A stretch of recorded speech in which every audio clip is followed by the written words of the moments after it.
I would argue that more important than tasawwuf per se is actually an understanding of usul al-fiqh. Because I think one of the major reasons that we're seeing these gross misunderstandings is that people don't know the nature of Sharia. They don't understand how complex and sophisticated Sharia is. And it's only through a knowledge of usul al-fiqh that one can really acquire a proper understanding of Islam. And I really believe that the basic fundamentals of usul al-fiqh should be taught in Islamic education. It's very important. In terms of tasawwuf, one of the problems with modern quote-unquote Sufis is they've become extremely uncritical of themselves. And this has led to a reaction from other groups. And one of the things that Sufis constantly do is they say, oh, those Wahhabis, if we could just get rid of them, the world would be perfect. Or, oh, those Ikhwan al-Muslimin, if we could just get rid of them, the world would be perfect. But it's just not the case. The Salafi school actually emerged out of a lot of the decadence that was in the Hijaz. I mean, originally the Salafi school was from Egypt, but what they called the Wahhabis, they actually called themselves the Muwahhidun. But the Salafiyya came to mean this school that is sometimes derogatorily called the Wahhabis. And now Sufis use Wahhabi for anybody that disagrees with them. They just call you a Wahhabi, which is a problem. Because the greatest critics of Sufism are the great Sufis themselves. So I challenge you to read Ibn al-Banna al-Saraqusti in his last section in his famous poem Al-Mabahith al-Asriya called Fasl Fuqara Hadha al-Asr. Just read that section. عاش بها القوم بخير عيشة فصويت من بعدهم معيشة يدعى الذي يمشي عليه سارق وسارقها اليوم حزب هالك. He died in 812 in Andalusia. And even though the whole book is about tasawwuf, the very end is a total criticism of the Sufis of his age, who he said were filled with innovations.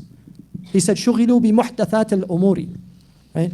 So where are the critics of tasawwuf from within Sufism? Because the Wahhabis, the Salafi people are criticizing the Sufis, the Ikhwan are criticizing the Sufis, all these other people are criticizing the Sufis. Where are the Sufi critics of themselves? Because our tradition is to blame ourselves.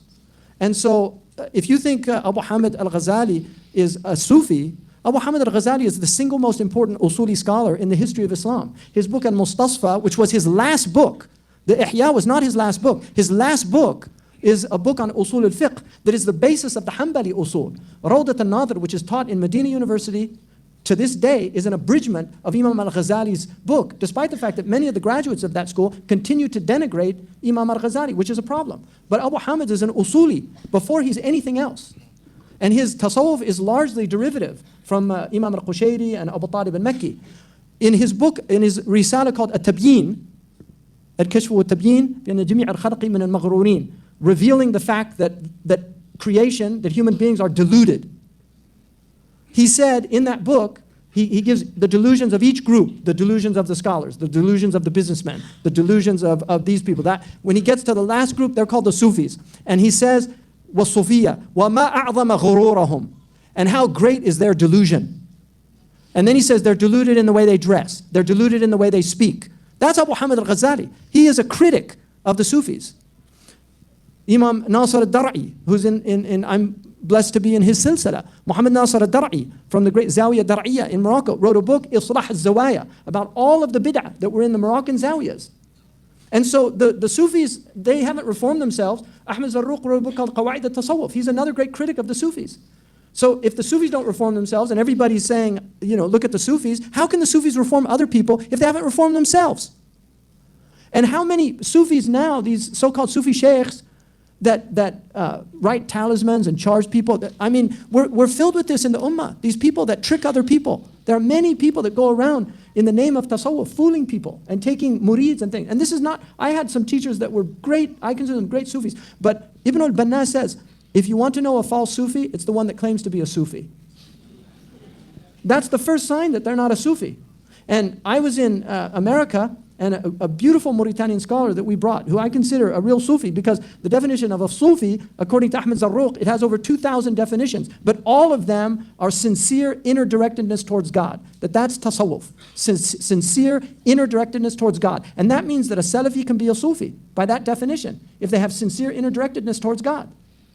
So this Shaykh came, and we visited this man who was a Sufi Shaykh, And when we came in, he said, MashaAllah, Ahlan bi Sufi al-Kabir.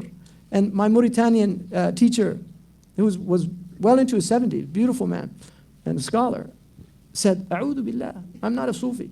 And he said, Astaghfirullah, do you deny Sufism? He said, no. He said, then why you say, A'udhu billah, I'm not a Sufi? He said, in my country, a Sufi is the one that has no worldly matters in his heart.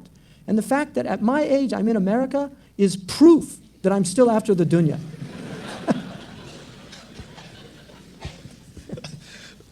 So Tasawwuf is very important in our religion. I believe that. It's an important science. It's what we would call our psychology. It's to understand the soul. And there's two types of Sufism. There's what's called Tasawwuf al-Adwaq and Tasawwuf al-Akhlaq.